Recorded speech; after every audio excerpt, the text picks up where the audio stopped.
Good morning, everybody. My name is C.H. Rambabu, lecturer in politics, Sri Venkateswara Degree College of Arts and Science, Amalapuram. In this college, affiliated to Adikavi Nannaya University, Rajamahendravaram. Final year politics 5th semester నుంచి పాశ్చాత్య రాజనీతి తత్వ విచారము. ఈ యొక్క పేపర్లో already మనము previous క్లాస్లో first యూనిట్లో ఉన్నటువంటి కొన్ని కాన్సెప్ట్స్ని తెలుసుకున్నాం. ఈరోజు ఫస్ట్ యూనిట్లోనే ఉన్నటువంటి మరొక కాన్సెప్ట్ గురించి నేను మీకు చెప్పబోతూ ఉన్నాను. ఇది చాలా ప్రాముఖ్యమైనటువంటి కాన్సెప్ట్. అయితే ఈరోజు మనం చెప్పుకునేటువంటిది ప్లాటో. ఆల్రెడీ మనం ప్రీవియస్ క్లాసులో అరిస్టాటిల్ గురించి మాట్లాడుకున్నాం. ఈరోజు ప్లేటో, గ్రీకు రాజనీతి తత్వవేత్తల్లో ప్రముఖమైనటువంటి ఆయన ప్లేటో గురించి మనము చూసినట్లయితే ప్లేటో క్రీస్తు పూర్వము 427వ సంవత్సరం నుంచి 347వ సంవత్సరం వరకు ఆయన జీవితకాల వ్యవధి అని మనం చూస్తూ ఉన్నాం. మీరు బీసీ అని అంటే బిఫోర్ క్రీస్తు పూర్వము, ఎక్కువ నుంచి తక్కువకి వస్తుంది సంవత్సరాలు. అదే ఏడి అంటే ఎనైనా డామినెంట్ అంటే తక్కువ నుంచి ఎక్కువకి. ఇప్పుడు మనం క్రీస్తు శకంలో ఉన్నాం కాబట్టి 2019 తర్వాత 2020, 2020 తర్వాత 2021. కానీ క్రీస్తు పూర్వం అని అంటే 427 ప్లాటో పుట్టిన సంవత్సరం, 426, 425, 424 అలాగా ఈయన 347వ సంవత్సరంలో మరణించారు. ఆయన యొక్క జీవితకాల విధానాన్ని గురించి మనం చూస్తూ ఉన్నప్పుడు ఈ యొక్క 427 నుంచి 347 సంవత్సరాలు జీవితకాల వ్యవధి అయింది. ప్లేటో జీవిత విశేషాల గురించి మనము మాట్లాడుకున్న తర్వాత రాజనీతి తత్వశాస్త్రానికి ప్లాటో అందించినటువంటి సర్వీసెస్ ఏంటి అనేటువంటిది మనం చూసినట్లయితే ఇక్కడ మనకి చాలా ప్రాముఖ్యమైనటువంటి విషయాలు మనకి కనబడతాయి. ఎనీహౌ ఏదేమైనప్పటికీ కూడా ప్లాటో గురించి మనం చూస్తూ ఉన్నప్పుడు ఆదర్శ రాజ్యానికి మూల పురుషుడు మరియు సోక్రటీస్ శిష్యులలో అగ్రగణ్యుడైనటువంటి ప్లాటో. ఏమండి, ఆదర్శ రాజ్యానికి మూల పురుషుడు మరియు సోక్రటీస్ శిష్యుల్లో పేరు ప్రఖ్యాతలు లేదా అగ్రగణ్యుడ స్థానాన్ని ఆక్రమించినటువంటి శిష్యుల్లో ఒక ఆయన పేరు ప్లాటో. ఈయన క్రీస్తు పూర్వము 427వ సంవత్సరంలో జన్మించారు. ఈయన ఏథెన్స్ నగరమునికి చెందినటువంటి వారి నాన్నగారు తండ్రి అరిస్టన్ ఏథెన్స్ నగరంలో ప్రఖ్యాతి పొందినటువంటి వ్యక్తి. ప్లేటో తల్లి పేరు పెరిక్సన్. ఈమె కూడా ఒక కులీన కుటుంబానికి చెందినటువంటి ఆమె. అయితే ప్లేటో చిన్నతనంలోనే తండ్రి మరణించడం వల్ల ప్లేటో తల్లి పెరిక్సన్ను పెరిలాంప్స్ను వివాహం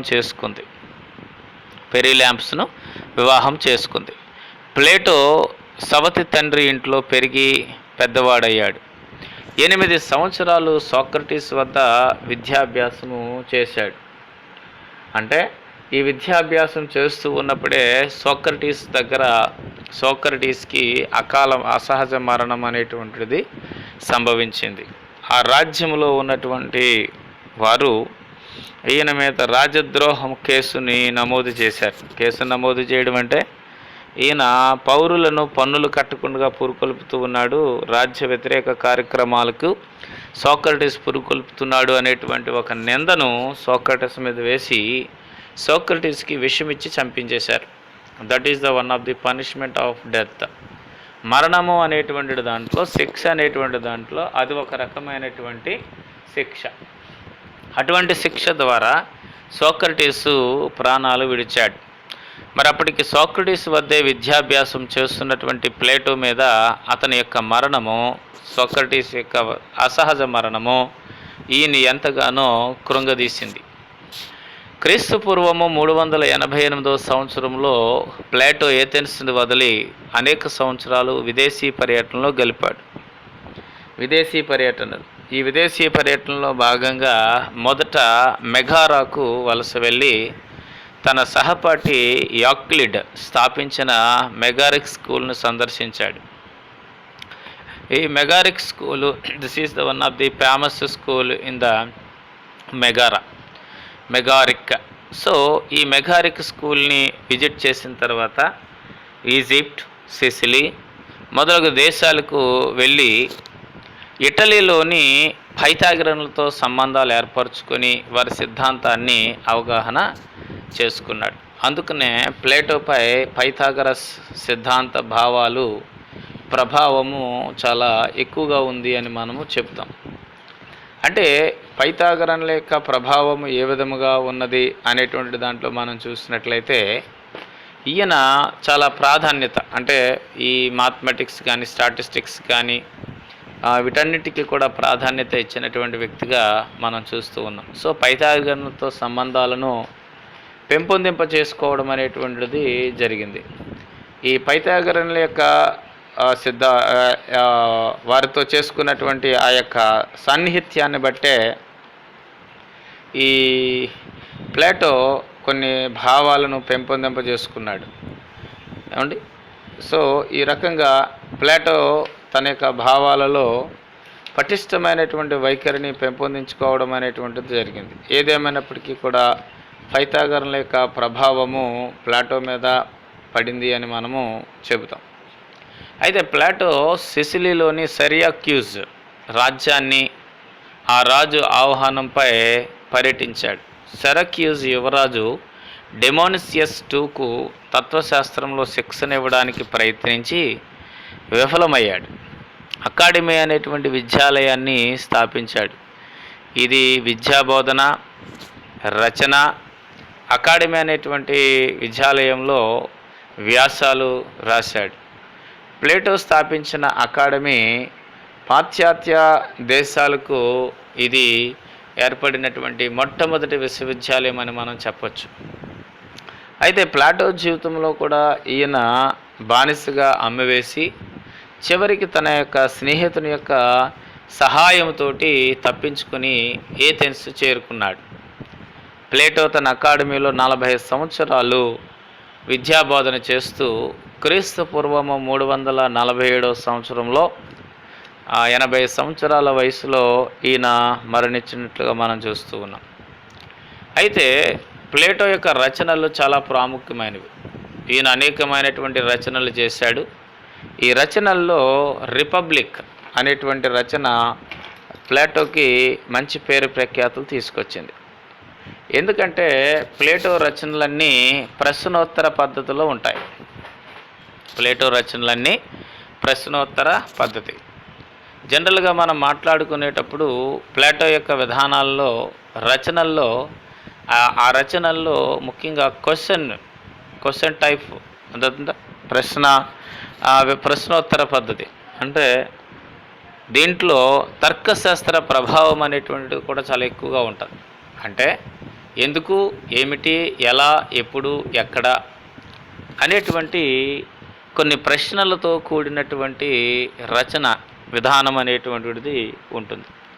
ఏదో సాఫీగా దాన్ని చదువుకుందాం, నావల్లాగా చదువుకుందాం, లేకపోతే ఇతర భవిష్యత్తు తరాలకి ఇది ఒక ప్రామాణిక గ్రంథం అవడానికి గల కారణం ఏమిటి అంటే ఈయన భావాలు చాలా డిఫరెంట్గా ఉంటాయి. చాలా డిఫరెంట్ అంటే ఈయన అనుసరించినటువంటి భావాలను మనం ఆలోచన చేసినట్లయితే ప్లేటో రాజనీతి భావాల్లో ఈ ముఖ్యంగా మనం చూసినట్లయితే భావవాదాన్ని థియరీ ఆఫ్ ఐడియాస్ అంటే ఆ రచనలను మనం చదువుతూ ఉన్నప్పుడు ఒక రకమైనటువంటి ప్రశ్న విధానాన్ని మనము జవాబు ఇవ్వాలి, ఆలోచన విధానాలను రేకెత్తించే విధముగా తన యొక్క భావాలు ఉన్నాయి. అందుకనే ప్లేటో భావవాదాన్ని థియరీ ఆఫ్ ఐడియాస్ని ప్రతిపాదించాడు.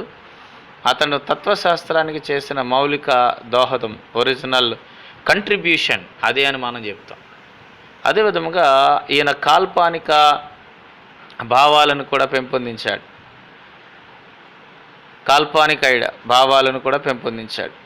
అయితే రాజనీతి తత్వశాస్త్రంలో కాల్పనిక భావాలను అనుసరించడంలో ఈయన నిజానికి ప్లాటో ఆదర్శ రాజ్యము ఒక ఊహా జగత్తును ప్రాతినిధ్యం వహిస్తుంది. ఇది తత్వశాస్త్రాన్ని ఎంతగానో ప్రభావితం చేసిందని చెప్పవచ్చు.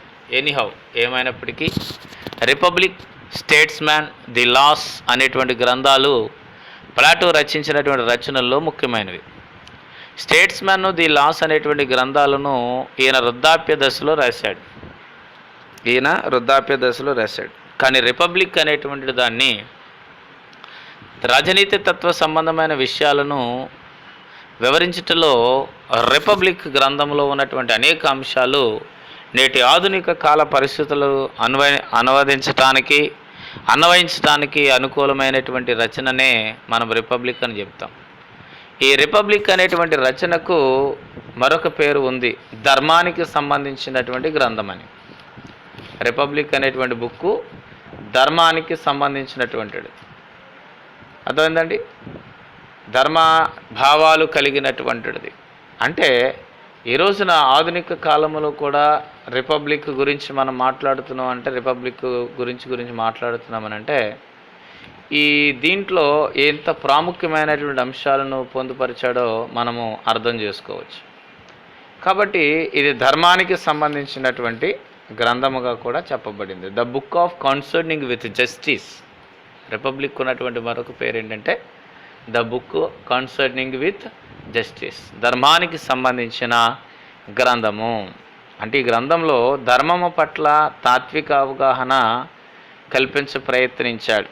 ఆ ప్రయత్నంలోనే ధర్మము వెలసిల్లే ఆదర్శ రాజ్యాలనే భావనను ప్రతిపాదించడం అనేటువంటిది జరిగింది.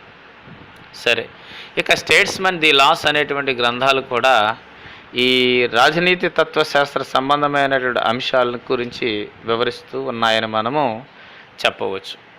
మరి ప్లాటోపై సమకాలీన పరిస్థితుల యొక్క ప్రభావము ఏ విధముగా ఉంది, ఏ విధముగా పడింది అనేటువంటిది మనం చూసినట్లయితే, ప్లేటో తత్వంపై సమకాలీన పరిస్థితుల యొక్క ప్రభావము ఎంతగానో ఉంది అని మనం చెప్పవచ్చు. ప్లేటో తత్వంపై సమకాలీన గ్రీకు నగర రాజ్యాల ఆర్థిక, సాంఘిక, రాజకీయ పరిస్థితుల ప్రభావం ఉంది. Social, economical and political situations, ఈ impact of so many concepts in the social, economical and political concepts.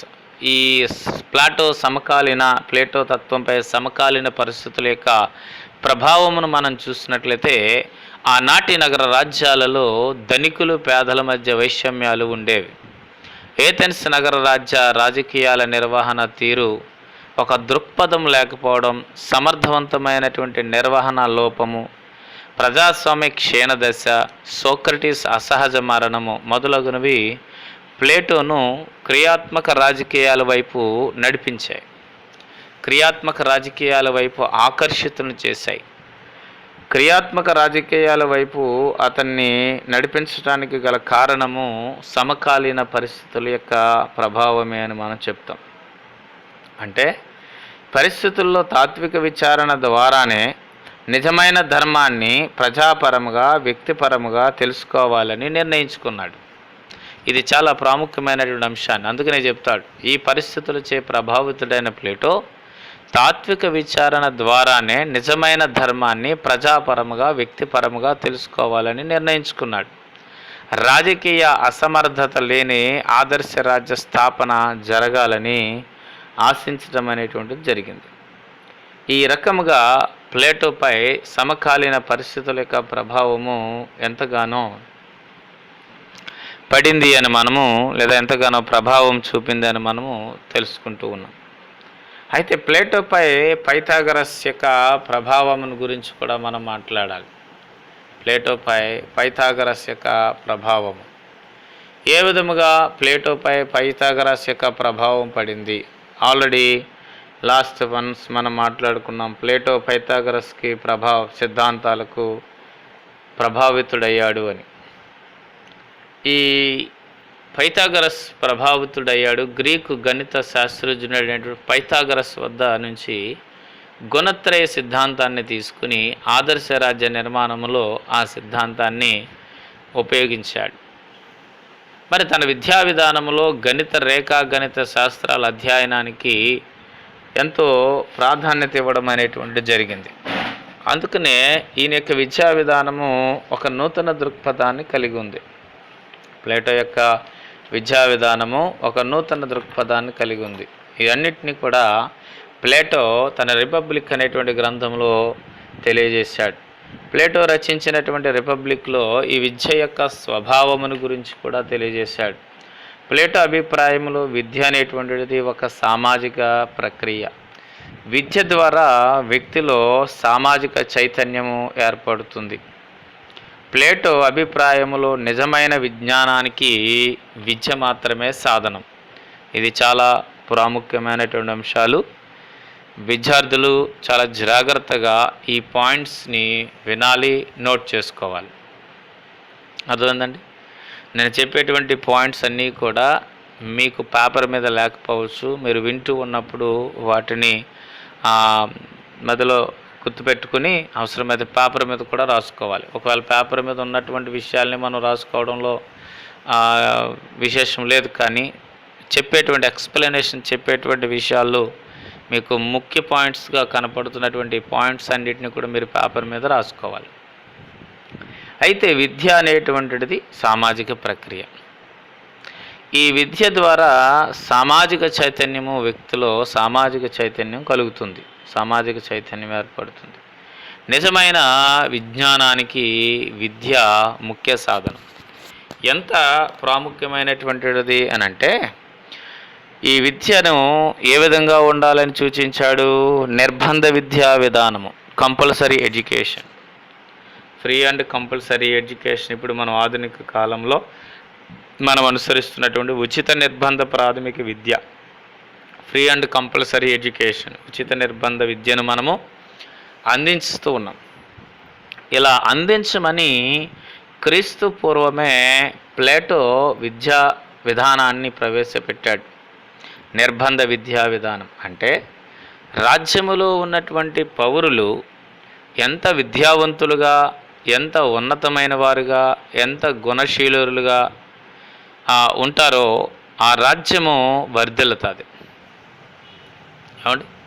ఆ రాజ్యము వర్ధిల్లడానికి గల కారణము ఆ రాజ్యములో ఉన్నటువంటి పౌరులు విద్యావంతులు అయ్యుంటే ఆ విద్య ద్వారా వారు నూతన విషయాలను తెలుసుకోగలుగుతారు. అనేకమైనటువంటి నూతన విషయాల అన్వేషణ అనేటువంటిది జరుగుతుంది. సో కాబట్టి నిర్బంధ విద్యా విధానాన్ని ప్రవేశపెట్టాడు. అంతేకాదు ఇది స్త్రీ పురుషులకు సమానంగా వర్తింపజేశాడు. విద్యా విధానం అనేటువంటిది నిర్బంధము, అదే విధముగా అది స్త్రీ పురుషులకు సమానం చేశాడు. పురుషులకు ఒక హోదా, స్త్రీలకు ఒక రకమైనటువంటి హోదాని ప్లాటో సూచించలేదు. స్త్రీ పురుషులకు సమానంగా దీన్ని వర్తింపజేశాడు. అయితే విద్యా సంబంధమైన అంశాలను మాత్రము ప్రభుత్వమే నిర్ణయిస్తుంది. విద్యా సంబంధమైనటువంటి అంశాలను, సిలబస్ని గవర్నమెంట్ ఫ్రేమ్ చేయటంలో ముఖ్య ఉద్దేశం ఏమిటి అంటే, పౌరులను ప్రభుత్వము ఉత్తమమైనటువంటి వారిగా తీర్చిదిద్దటానికి ఈ విద్య సిలబస్ అనేటువంటిది ఉపయోగపడుతుంది. అంటే పాఠ్యాంశాలను నిర్ణయించేటువంటిది ప్రభుత్వం అయినప్పుడు సామాజిక స్పృహ, ఉన్నతమైనటువంటి దశ, లేకపోతే ఏ ఏ అంశాల పట్ల విద్యార్థులను మనము ఉన్నతమైనటువంటి వారిగా తీర్చిదిద్దడానికి అవకాశం ఉంటుందో ఆ రకమైనటువంటి విషయాలన్నిటినీ ప్లాటో ముందుగా తెలియజేశాడు. అయితే ఈ యొక్క కరికులం ఫ్రేమ్నెస్ గవర్నమెంట్ చేయడం ద్వారా, ప్రభుత్వం చేయడం ద్వారా ముందు ఏ వయసుకు సంబంధించినటువంటి అంశాలను తెలుసుకోవాలి, ఆ వయసుకు ఏ ఏ రకమైనటువంటి అంశాలు పౌరుడికి అవసరం, ఆ అంశాల ద్వారా ఉత్తమమైనటువంటి పౌరుడిగా రాజ్యములో తీర్చిదిద్దడానికి ప్రభుత్వమే సిలబస్ను ఫ్రేమ్ చేస్తుంది అని చెప్పాడు. సో కాబట్టి ఆ శాస్త్రము లేదా విద్యా బోధన సంబంధమైనటువంటి అంశాలను గురించి వివరణ ఇచ్చినప్పుడు ఏ వర్గ స్థాయిని బట్టి అది నిర్వహించవలసిన కర్తవ్యాలు అనుసరించి తగిన విద్యా శిక్షణ పొంది ఉండాలి. అందుకనే ప్లేటో రాజ్య యాజమాన్యమునందు నిర్బంధ విద్యా విధానాన్ని 2 భాగాలుగా విభజన చేశాడు. ఒకటి ప్రాథమిక విద్య, రెండవది ఉన్నత విద్య. అంటే పాలకులు అవ్వలసినటువంటి వారు, తత్వవేత్తలే పాలకులు. ఏమండి, తత్వవేత్తగా రూపొందాలి అని అంటే విద్యాభ్యాసం అనేటువంటిది కంపల్సరీ. ఆ విద్యాభ్యాసము 2 భాగాలు. ఒకటి ప్రాథమిక విద్య, రెండవది ఉన్నత విద్య. మరి ప్రాథమిక విద్యలో సంగీతము, వ్యాయామము, కళలు, మరి ఈ రకమైనటువంటి విద్యా సంబంధమైన అంశాలను, సాహిత్యాలతో కూడినటువంటి అధ్యయనాన్ని ప్రాథమిక విద్యలో పరిచయం చేశారు. ఇక మరి ఉన్నతమైనటువంటి విద్యలో ఏ రకమైనటువంటి అంశాలను తెలియజేశారు అని అంటే, ప్లేటో యొక్క విద్యా విధానంలో నూతన విధానాల యొక్క ఆవశ్యకత అనేటువంటిది సంపాదించడానికి గల కారణం ఏమిటంటే, ఈయన విద్యా సంబంధమైన అంశాల్లో ప్రాథమిక విద్యగా, ఉన్నత విద్యగా రూపొందింపజేస్తూ నూతన విషయాలను అధ్యయనం చేయటము తప్పనిసరి. ఆ నూతన విషయాల అధ్యయనంలో గణిత శాస్త్ర అధ్యయనం ఇది చాలా ప్రాముఖ్యతనిచ్చాడు. గణిత శాస్త్రము పౌరునిలో ఖచ్చితత్వాన్ని, వేగత్వాన్ని పెంపొందింపజేస్తుంది. అసలు గణిత శాస్త్రం యొక్క పర్ఫార్మెన్స్ అనేటువంటిది గణిత శాస్త్రం యొక్క AIIMS, the aim of mathematics. గణిత శాస్త్రం యొక్క ఎయిమ్ ఏమిటంటే పౌరునిలో నిర్దిష్టత్వాన్ని, ఖచ్చితత్వాన్ని, ఏకత్వాన్ని బోధిస్తుంది. అంటే గణిత శాస్త్ర ప్రాధాన్యత అనేటువంటిది చాలా పౌరునికి అవసరం. గణిత శాస్త్ర అధ్యయనం అనేటువంటిది ప్లాటో ప్రతి పౌరుడికి కంపల్సరీ చేశాడు. అందుకనే గణిత శాస్త్రంలో ప్రవేశం లేని లేదా ప్రావీణ్యం లేని విద్యార్థులను తాను స్థాపించినటువంటి అకాడమీకి రావద్దని ప్లాటో హెచ్చరించాడు. అకాడమీలో విద్యాబోధన చెయ్యాలి అని అంటే ఆ పౌరుడు తప్పకుండా గణిత శాస్త్రము పట్ల ఆసక్తి కలిగిన వాడుగా ఉండాలి. గణిత శాస్త్రంలో కొంత ప్రావీణ్యత అనేటువంటిది ఉండాలి. నాకు గణిత శాస్త్రం మీద ఇంట్రెస్ట్ లేదండి, నేను అకాడమీకి వస్తానని అంటే గెట్అవుట్ అన్నాడు అంతే ప్లాటో. అంటే మన నిత్య జీవితంలో గణితం అనేటువంటిది దాని యొక్క ప్రాముఖ్యతను ప్లాటో క్రీస్తు పూర్వమే మనకి తెలియజేశారు. అంటే గణిత శాస్త్ర అధ్యయనంలో నిర్దిష్టత, ఖచ్చితత్వము, ఏకత్వాన్ని పెంపొందింపజేస్తూ ఉన్నప్పుడు ప్లాటో పౌరులు చురుకుగా ఉంటాడన్నారు. అందుకనే తత్వవేత్తలే పాలకులు లేదా పాలకులుగా ఉండవలసిన వారు కంపల్సరిగా తత్వవేత్తలు కావాలి అని అనడంలో ప్లాటో యొక్క రహస్యం ఏమిటంటే, తత్వవేత్త ఎవరో అవ్వాలి అని అంటే వారు ప్రాథమిక విద్య నుండి ఉన్నత విద్య కంప్లీట్ అవ్వాలి. అయితే మరి ప్రాథమిక విద్యలో కూడా కొన్ని స్టెప్స్ ఉన్నాయి. ప్రాథమిక విద్యలో కూడా కొన్ని దశలు, ఆ దశలను దాటుకుంటూ వెళ్తేనే ఉన్నతమైనటువంటి విద్యలోకి వెళ్ళగలడు. మరి ప్రాథమిక విద్య యొక్క దశల గురించి మనం చూస్తూ ఉన్నప్పుడు ప్రాథమిక విద్యలో 0 నుంచి 6 సంవత్సరాలు విద్యా దశ. ఏమండి, ప్లాటో విద్యా విధానంలో మనం చూస్తూ ఉన్నప్పుడు ఆయన విద్యా విధానాలకు ఎక్కువ ప్రాధాన్యత ఇచ్చాడు. అంటే 0 నుంచి 6 సంవత్సరాల వరకు ఉన్నటువంటి విద్యాదశ. ఈ విద్యాదశలో ప్రాథమిక విద్య, నీతి కథలు, అదేవిధముగా కొన్ని బొమ్మల రూపంలో పిల్లలను ఆకర్షితులుగా చేసుకునేటువంటి విధానాలను వారికి చూపించడం ద్వారా బోధన జరగాలి అన్నాడు. ఇక 6వ సంవత్సరం నుంచి 18వ సంవత్సరం వరకు ఉన్నటువంటి విద్యాదశ ప్రాథమిక విద్యలో 2వ దశ.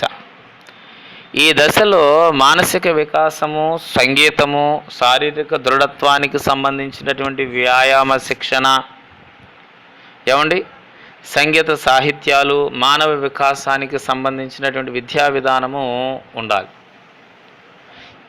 ఇన్ని రూపొందించడం వలన కలిగేటువంటి ప్రయోజనం ఏమిటంటే, విద్యార్థుల మానసిక స్థితిని బలహీనము చేసేటువంటి సంగీత సాహిత్యాల అధ్యయనాన్ని ప్లాటో నిషేధించాడు. అంటే సంగీత సాహిత్యాలు మానవ వికాసానికి ఉద్దేశించినవి. ఇక 18 నుంచి 20 సంవత్సరాలు ఉన్నటువంటి ప్రాథమిక దశ, మూడవ దశ, స్త్రీ పురుషులకు వ్యాయామంలో శిక్షణ, శారీరక వ్యాయామము, శారీరక దృఢత్వానికి సంబంధించినటువంటి శిక్షణ, ఇదంతా కూడా ఈ మూడవ దశ అవసరమని తెలియజేశాడు. ఇది ప్రాథమిక దశలో మూడవ దశ. 0 నుంచి 6, 6 నుంచి 18, 18 నుంచి 20, ఈ 3 దశలు ప్రాథమిక దశలో 3 స్టెప్స్. ఇక ఉన్నత విద్య, రెండవ దశ ఉన్నత విద్య. ప్రాథమిక దశలో, ప్రాథమిక విద్యలో పరీక్షలు నిర్వహించగా ఆ పరీక్షల ఫలితాలలో పాస్ అయిన వారే ఉన్నత విద్యకు వెళ్ళేవారు.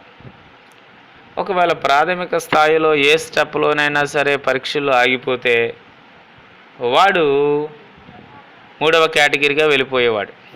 అంటే ప్లాటో సమాజాన్ని 3 రకాలుగా వర్గీకరించాడు. 1 తాత్విక ప్రభువులు, 2 సైనికులు, 3 శ్రామికులు.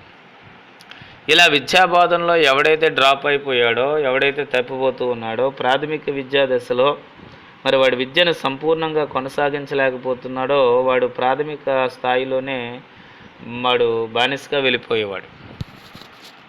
ఏమండి, ఇక ప్రాథమిక విద్య దశ దాటుకుని ఉన్నత విద్య దశలోనికి వెళ్ళైతే ఇక 20 నుంచి 30 సంవత్సరాల విద్యాదశ, 30 నుంచి 35 సంవత్సరాల విద్యాదశ, రెండు విద్యాదశలు ఉన్నాయి అక్కడ ఉన్నత విద్యలో.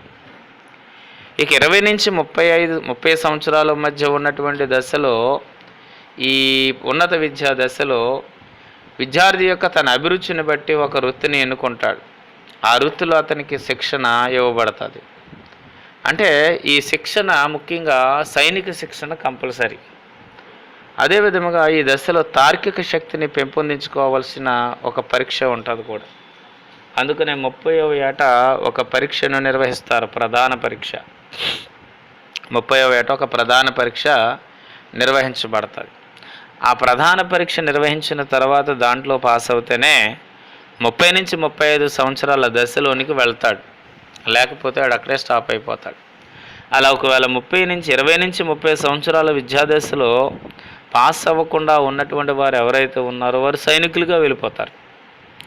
ఇక 30 నుంచి 35 సంవత్సరాల విద్యాదశ, ఈ 5 సంవత్సరాల్లో తర్కశాస్త్రము, తత్వశాస్త్రము, విజ్ఞాన శాస్త్రము, గణిత శాస్త్రము, రాజనీతి శాస్త్రము, అనేకమైనటువంటివన్నీ కూడా ఈ 5 సంవత్సరాల్లో బోధించబడతాయి. అంటే ఈ 30 నుంచి 35 సంవత్సరాల విద్యాదశ ఆదర్శ రాజ్య స్థాపనకు, ఆదర్శ రాజ్య సిద్ధాంతాలకు చాలా ప్రాముఖ్యమైనటువంటి దశ. ఈ దశలో ఎవరైతే ఈ 35 సంవత్సరాల వరకు ఉన్నత విద్యను అభ్యసించి ఖచ్చితంగా వారు అభ్యసిస్తారో వారే తాత్విక ప్రభువులు అవుతారు. వాళ్ళే పాలకుల యొక్క కేటగిరీలోనికి వెళ్తారు. గుర్తుపెట్టుకోండి, మొదటి దశలో డ్రాప్ అవుట్స్ 3వ కేటగిరీగా బానిసలుగా వెళ్తారు. 2వ దశలో 20 నుంచి 30 సంవత్సరాల్లో డ్రాప్ అవుట్స్ సైనికులుగా వెళ్తారు. ఇక 2వ దశ ఉన్నత విద్యలో 30 నుంచి 35 సంవత్సరాలు, అంటే 30 సంవత్సరాల్లో ఒక ప్రధాన పరీక్ష ఏర్పాటు చేయబడతారు. ఆ ప్రధాన పరీక్షలో నెగ్గినటువంటి వాళ్ళు 30 నుంచి 35 సంవత్సరాల యొక్క విద్యాదశలోకి వెళ్తారు. అలాగని 35వ సంవత్సరంలో ఆయనకి స్నాతకోత్సవము, తర్వాత ఇంకా మరొక పరీక్ష కూడా వారికి పెట్టబడుతుంది. ఆ పరీక్షలో కూడా వారు ఉన్నతులు అవుతేనే తత్వవేత్తలుగా వారు వెళ్ళటానికి అవకాశం ఉంటుంది. ఇది ప్లాటో యొక్క ఎడ్యుకేషనల్ సిస్టంలో కొన్ని ప్రాముఖ్యమైన అంశాలు. ఇంకా మనం ముందుకు వెళ్తే చాలా డీప్గా వాటిని మనం మాట్లాడతాం. అందుకని ప్లాటో గణిత శాస్త్రానికి ఎంత ప్రాధాన్యత ఇచ్చాడు అనేటువంటిది ఇక్కడ మనకు తెలుస్తూ ఉంది.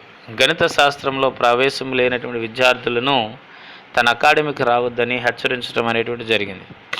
ప్లాటో యొక్క సిద్ధాంత భావాలను గురించి కూడా మనం ఈరోజు మాట్లాడుకోబోతూ ఉన్నాం. ప్లేటో భావవాదాన్ని ప్రతిపాదించాడు. ప్లేటో యొక్క సిద్ధాంతము ఈ భావ విధానము అనేటువంటి దాన్ని పెంపొందింపజేసింది. దీన్ని ఆధారముగా చేసుకునే ప్లేటో ధర్మ సిద్ధాంతము, ప్లేటో ఆదర్శ రాజ్యము, ప్లేటో విద్యా విధానము, ప్లేటో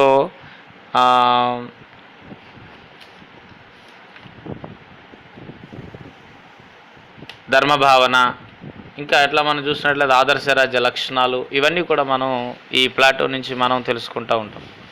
కాబట్టి ఇన్ని సిద్ధాంతాలన్నింటికీ కూడా ముఖ్యము ఆయన యొక్క భావాలు.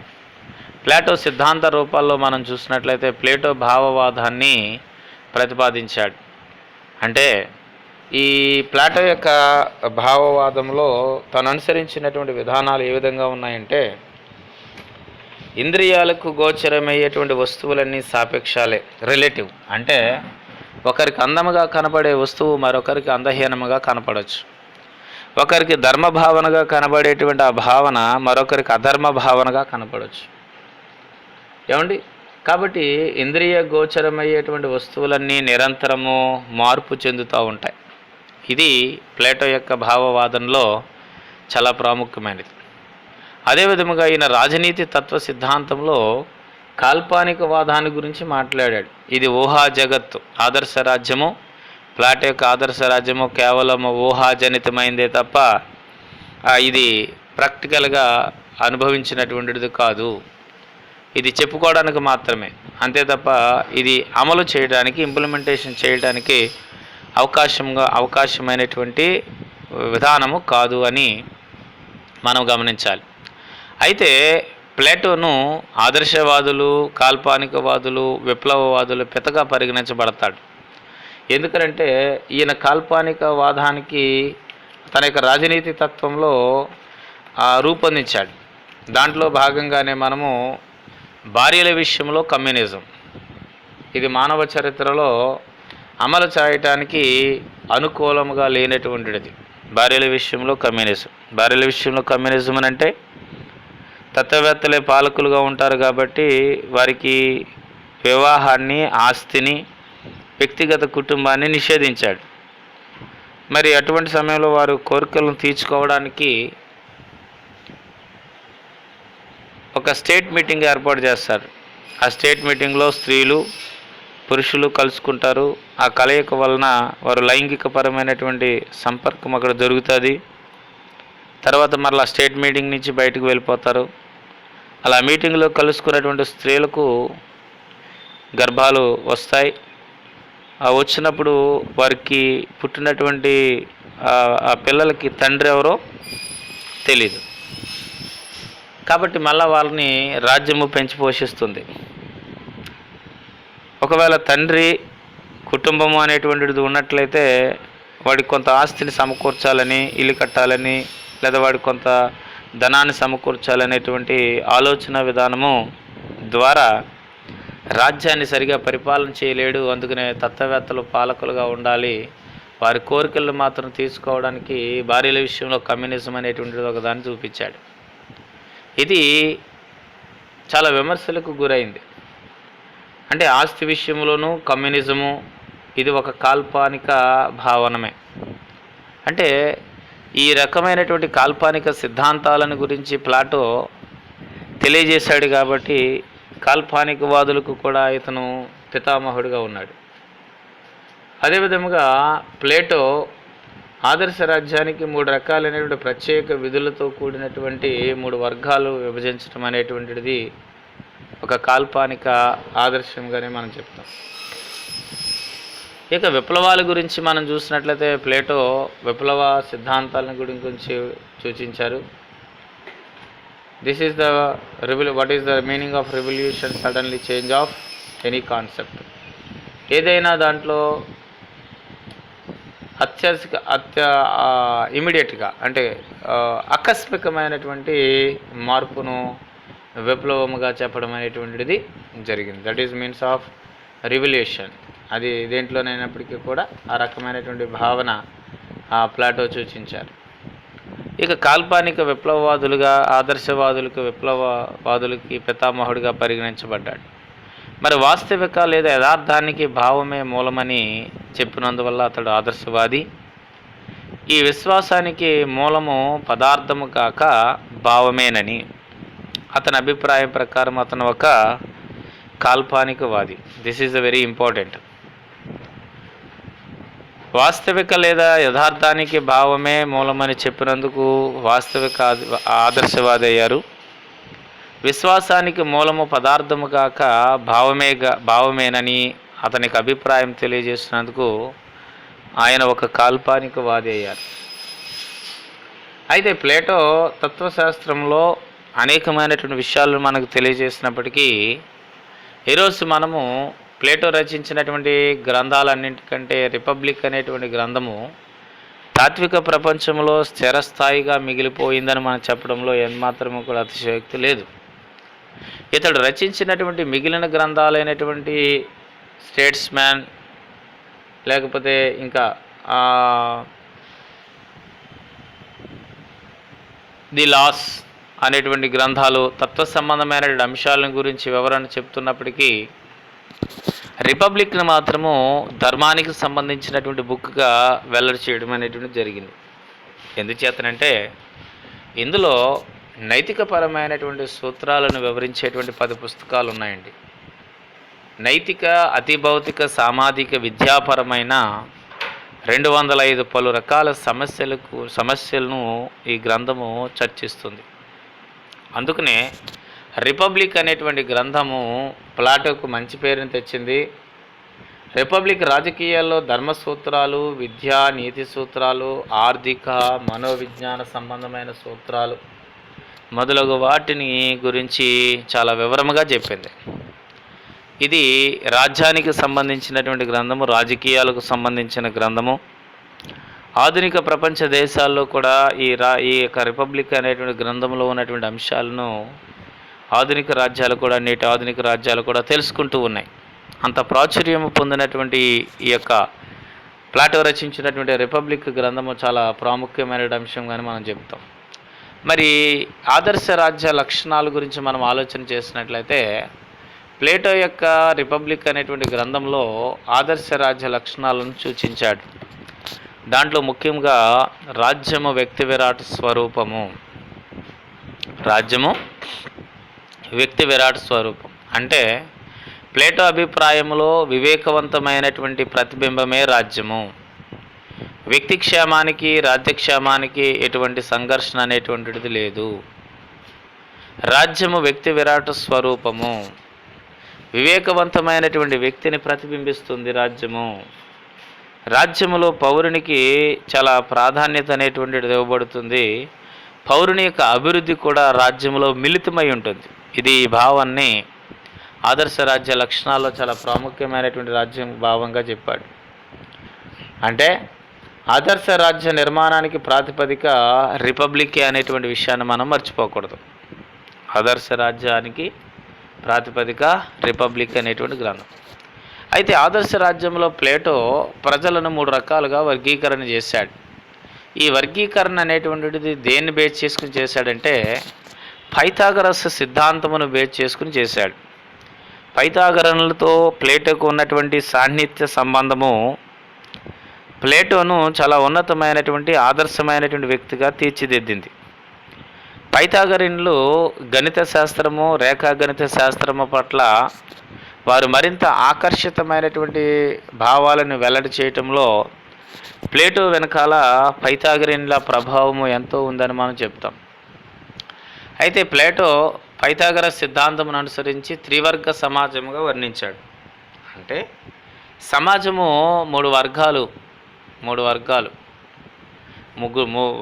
రాజ్యంలో ఉన్నటువంటి ప్రజలు 3 లక్షణాలను కలిగి ఉంటారు. 1 హేతువు, 2 ధైర్యము, 3 ఇచ్ఛ అనేటువంటి 3 లక్షణాలు కలిగి ఉంటారు. హేతువు గుణము కలిగినటువంటి వారు, ధైర్యము కలిగినటువంటి వారు, ఇచ్ఛ అనేటువంటి ఈ 3 లక్షణాలు కలిగి ఉన్నటువంటి ప్రజలు రాజ్యంలో ఉంటారు అని. హేతువు గుణము కలిగిన వారు పాలకులు, ధైర్యము గుణము కలిగిన వారు సైనికులు, ఇచ్ఛ గుణము గలవారు శ్రామికులు. అంటే ఈయన రాజ్యంలో 3 వర్గాల ప్రజలను సూచించారు. 1 తాత్విక ప్రభువులు, 2 సైనికులు, 3 శ్రామికులు. రాజ్యంలో ఉన్నటువంటి 3 వర్గాలు: తాత్విక ప్రభువులు, సైనికులు, శ్రామికులు. అంటే తాత్విక ప్రభువులు హేతువు గుణము కలిగి ఉంటారని, సైనికులు ధైర్యం యొక్క గుణమును కలిగి ఉంటారని, శ్రామికులు ఇచ్చ అంటే పైవారికి సేవ చేసుకునేటువంటి లక్షణాలు కలిగి ఉంటారని, ఈ 3 రకాలుగా సమాజాన్ని వర్గీకరించడం అనేటువంటి జరిగింది. ప్లాటో ఆదర్శ రాజ్యంలో ప్రజల వర్గీకరణ అనేటువంటిది చాలా ప్రాముఖ్యమైన అంశంగా మనం చెప్తాం. అదే విధముగా స్త్రీ పురుషుల సమానత్వ వైఖరిని దీన్ని సూచించారు. అంటే స్త్రీకి విమోచన కలిగించి రాజ్య సేవలో వారిని భాగస్వాములు చేయటానికి ప్లేటో ప్రయత్నించాడు. అందుకనే పురుషులతో పాటు స్త్రీలకు సమాన విద్యా అవకాశాలు కల్పించడం అనేటువంటిది. విద్య నిర్బంధపరమైనటువంటి ఆవశ్యకతను పెంపొందించుకోవడంలో దాని వెనకాల ఉన్నటువంటి ఉద్దేశం ఏమిటంటే స్త్రీ పురుషుల సమానత్వమైనటువంటి వైఖరి. ఇది ఒక నూతన ఆచరణాత్మక భావం అండి. ప్రాచీన కాలంలోనే స్త్రీకు పురుషులతో పాటు సమానమైన అవకాశాలను సూచించినటువంటి మహోన్నతమైనటువంటి గ్రంథము రిపబ్లిక్. ఆ గ్రంథాన్ని రాసినటువంటి ప్రాముఖ్యమైనటువంటి వ్యక్తి ప్లేటో. అన్ని అభివృద్ధి చెందిన దేశాలలో ప్రభుత్వ సర్వీసులలో లక్షలాది మంది స్త్రీలు పనిచేస్తూ ఉండడానికి ఈ రోజున కారణము ప్లేటో స్త్రీ పురుషులకు సమానమైనటువంటి విద్యా విధానాన్ని సూచించటమే. అందుకనే ప్లేటో యొక్క విద్యా విధానంలో నూతన విషయాలు మనం తెలియజేసుకోవడంలో దాని వెనకాల ఉన్నటువంటి ఆవశ్యకత ఏమిటి అని అంటే, రాజ్యము ఒక విద్యా సంస్థ సమగ్రమైన సంపూర్ణమైన విద్యా విధానాన్ని రూపొందించడానికి తగిన జాగ్రత్తలను దీంట్లో వహించటం అనేటువంటి జరిగింది. అంటే రాజ్యమే తనకు ఆదర్శ రాజ్యంలో విద్యా విధానానికి ఎంత ప్రాధాన్యత ఇచ్చాడు అని మనం ఆలోచన చేసినట్లయితే, విద్య అనేటువంటిది పాలకుల్ని లేదా పౌరులని ఉత్తమ పౌరులుగా తీర్చిదిద్దుతుంది. ఉత్తమ పౌరులుగా తీర్చిదిద్దుతుంది. ఈ ఉత్తమ పౌరులుగా తీర్చిదిద్దేటువంటి ప్రక్రియ కేవలం విద్యా విధానం ద్వారా మాత్రమే కనపడుతుంది. ప్లాటో విద్యా విధానంలో 2 రకాలైన అంశాల గురించి మనం చూసాం. ప్లాటో నిర్బంధ విద్యా విధానాన్ని సమర్థించారు. రాజ్యంలో ఉన్నటువంటి పౌరులు ఎవరైతే ఉన్నారో వారు కంపల్సరిగా విద్యా విధానాన్ని అవలంబించడంలో శాస్త్ర సాంకేతిక వైజ్ఞానికమైన పరమైనటువంటి ప్రక్రియను పెంపొందించుకోవడానికి విద్య చాలా అవసరమని, ఇది సామాజిక ప్రక్రియ అని, నూతన భావాలను పెంపొందింప చేయగలిగేటువంటి ఒక సమర్థవంతమైనటువంటి విపణని ప్లాటో సూచించాడు. ఏమండి, ప్రతి వ్యక్తి తన ఆత్మను తెలుసుకోవడానికే, తన పరిసరాలను అవగాహన చేసుకోవడానికే విద్య ఉపయోగపడుతుంది. ప్లేటో యొక్క అభిప్రాయంలో విద్య సత్యాన్ని గ్రహించడానికి సాధనంగా అవుతుంది. సత్యాన్ని గ్రహించటం, మూఢనమ్మకాలను అరికట్టడం, ఉన్నతమైనటువంటి విషయాల వైపు ఆకర్షితులుగా చేయటము, శాస్త్ర సాంకేతిక భావాలను పెంపొందింప చేసుకోవడంలో విద్య ఎంతో ప్రాముఖ్యత వహిస్తుంది అని తెలియజేశారు. అందుకనే ప్లేటో యొక్క విద్యా విధానానికి సంబంధించినటువంటి అంశాల్లో ఆర్థిక, సామాజిక, సాంకేతిక విధులను నిర్వహించడానికి కావలసినటువంటి శిక్షణ ఈ విద్య ద్వారా మాత్రమే మనము పెంపొందించుకోవడము సులభతరం అవుతుంది. అందుకనే ప్లేటో యొక్క విద్యా విధానంలో ప్రాథమిక విద్యలో 3 దశలు, ఉన్నత విద్యలో 2 దశలు, ఏ దశల్లో విద్య ఏ అంశాలు నేర్చుకోవాలి, ఏ రకమైనటువంటి సమాచారాన్ని విద్యార్థి ఆ పౌరుడు తెచ్చుకోవాలి, మరి శిక్షణ నైపుణ్యాలను సాధారణ పౌరులకు లభ్యం చేయటంలో మరి విద్యా విధానము ఎంతో ప్రాధాన్యత అనేటువంటిది మనం చూస్తూ ఉన్నాం. కాబట్టి విద్య ప్రయోజనము ఆత్మజ్ఞానాన్ని కలిగించటం, అంటే వాస్తవాలను విషయ సేకరణ చేయటం, దాంతోనే సరిపెట్టుకోకుండా వ్యక్తి వికాసాన్ని పెంపొందింపజేసుకోవచ్చండి. ప్లాటో విద్యా విధానాన్ని పెంపొందింప చేయడంలో విద్యా విధానం వెనకాల పర్సనాలిటీ డెవలప్మెంట్. ప్లాటో విద్యా విధానంలో ఉన్నటువంటి అతి ప్రాముఖ్యమైనటువంటి రహస్యం ఏమిటంటే వ్యక్తి వికాసము, అభివృద్ధి చేసుకోవడం, పర్సనాలిటీ డెవలప్మెంట్. అంటే పౌరునిలో అన్ని రంగాలలోనూ ఉత్తమమైనటువంటి పౌరులుగా తీర్చిదిద్దగలిగేటువంటిది. అజ్ఞానమును తొలగించి జ్ఞానాన్ని ప్రసాదించేది కేవలం విద్య అని, విద్యాది విధానము ద్వారా, విద్య ద్వారా మాత్రమే ఒక పౌరుడు నూతనత్వాన్ని పెంపొందింప చేసుకోగలడు అని, వాడిలో ఉన్నటువంటి మూఢనమ్మకాలన్నింటినీ కూడా తొలగించి, అజ్ఞానాన్ని తొలగించి, చీకటిని ప్రారదోలి వెలుగును ప్రసాదింప చేయగలిగేటువంటిది కేవలం విద్య అని ఆనాడు ప్లేటో సూచించాడు. అందుకనే ప్లేటో యొక్క విద్యా విధానంలో నైతిక మానసిక అభివృద్ధి అనేటువంటిది విద్య యొక్క లక్షణం. గుణరాశిని, క్యారెక్టర్ని పెంపొందింపజేస్తుంది, అభివృద్ధి చేస్తూ ఉంది. ఉదారవాద దృక్పథంతో మానసిక చింతనను విస్తృతపరచడం విద్య యొక్క ధ్యేయమని ప్లేటో సూచించాడు. కాబట్టి రాజ్యము ఒక విద్యా సంస్థ. సమగ్రమైన సంపూర్ణమైన విద్యా విధానాన్ని రూపొందించడానికి తగిన జాగ్రత్తలను ప్లాటో గుర్తించాడు, జాగ్రత్త వహించాడు. కాబట్టి ఈ ప్లాటో, ఈ ఆనాడు స్పార్టా అనుభవాన్ని గ్రహించిన ప్లాటో విద్యా విధానము ప్రభుత్వ ఆధీనంలో మాత్రమే రూపొందించబడాలని మరొకసారి తెలియజేస్తూ ఉన్నాం. కరికులం ఫ్రేమ్నెస్ అనేటువంటిది the involvement of government, there is no privates. Sparta అనుభవాన్ని బట్టి ప్లేటో ఆనాడే పాఠ్యాంశాలను సిలబస్ ఫ్రేమ్నెస్ చేయటం అనేటువంటిది ప్రభుత్వమే చేపట్టాలి. విద్యాబోధన వ్యాపారముగా కొనసాగకూడదు ఆనాడు నిర్వహించాడు విద్యా విధానము. విద్య వ్యాపారముగా నిర్వహించరాదు అని ప్లేటో సూచించాడు.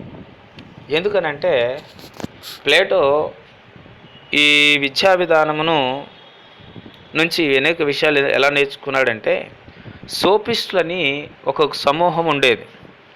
సోపిస్టులు అంటే తన గురువుగారు అయినటువంటి సోక్రటీస్ సోపిస్టులకు వారసుడైన, సోపిస్టులకు మూలమైనటువంటి వ్యక్తి.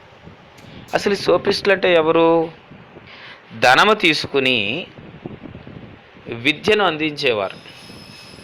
అంటే ఆనాటి కాలంలో ఉన్నత వంశీయులుగా పేరుగాంచినటువంటి అనేక కుటుంబాల్లో ఉన్నటువంటి పౌరులకు ఇంటికి వెళ్ళి విద్యను అభ్యసింపజేసేవారు. వారి విద్యను అందించేవారు. అలా అందించినందుకు గాను వారికి కొంత ధనము వారు ఇచ్చేవారు. దానిని చూసినటువంటి ప్లేటో సోక్రటీస్ గారి యొక్క విధి విధానాలను విమర్శించాడు. అంటే ధనికుల పిల్లలకు విద్య అనేటువంటిది అందించబడుతుంది, కానీ పేదలైనటువంటి పిల్లలకు విద్య అందించబడదు. సోపిస్టులు చేసేది తప్పు. డబ్బున్న వాళ్ళకి మాత్రమే విద్యను అభ్యసింపచేయడం అని అంటే ఒక ఉన్నత వర్గాన్ని తయారు చేయడమే, మిగిలినటువంటి వర్గాలను తొక్కువేయటమే. కాబట్టి విద్య అనేటువంటిది నిర్బంధముగా ఉండాలి. అది ప్రభుత్వ అజమాయిషీలో జరగాలి. అంటే ప్రభుత్వమే దానిని నిర్వహించాలి. అలా నిర్వర్తించినప్పుడు ధనిక పేద అనేటువంటి భావన లేకుండా ఉంటుంది అని ప్లేటో యొక్క విద్యా విధానంలో నూతన విషయాలను తెలియజేశాడు. అంటే వాటిని కూడా ఆ సోపిస్టుల యొక్క చర్యలను కూడా ప్లేటో వ్యతిరేకించాడు. ఇది చాలా ప్రాముఖ్యమైనటువంటిది. ఒకవేళ మీకు షార్ట్ క్వశ్చన్ పాయింట్ ఆఫ్ వ్యూలో సోఫిస్టులు అనేటువంటి భావన ఏర్పడితే, సోఫిస్టులకు వారసుడు సోక్రటీస్. వారు రుసుము తీసుకుని ధనవంతుల పిల్లలకు విద్యాబోధన చేసేటువంటి వారు. నిర్ణీత కాల పరిమితిలో వారు విద్యాబోధన చేయటం, వారు ధనికులైనటువంటి పిల్లలకు విద్యను అభ్యసించడం అనేటువంటిది వారు చేసేటువంటి పని. మరిలాగా చేసినటువంటి సోఫిస్టులను కూడా ప్లేటో వ్యతిరేకించాడు. అందుకనే ప్లేటో విద్య ద్వారా ఒక వ్యక్తి ఏ వర్గానికి చెందుతాడో పాలక వర్గము, రక్షక వర్గము, శ్రామిక వర్గం నిర్ణయించడం జరుగుతుంది. కాబట్టి విద్య అందరికీ నిర్బంధమైంది. అయితే శ్రామిక వర్గానికి ఎటువంటి విద్యను ఇవ్వాలో ప్లేటో సూచించలేదు. అంటే తన యొక్క ఏ సబ్జెక్టు మీద అయితే అతనికి ఇంట్రెస్ట్ ఉందో ఆ సబ్జెక్టులో ప్రావీణ్యము పొందినటువంటి వ్యక్తి అయితే పాలకుడు అవుతాడు, లేకపోతే సైనికుడు అవుతాడు, లేకపోతే శ్రామికుడు అవుతాడు. కాబట్టి విద్య అనేటువంటిదే ఆ 3 వర్గాలను కూడా నిర్ణయిస్తుంది అనేటువంటి విషయాన్ని ప్లేటో తెలియజేశాడు.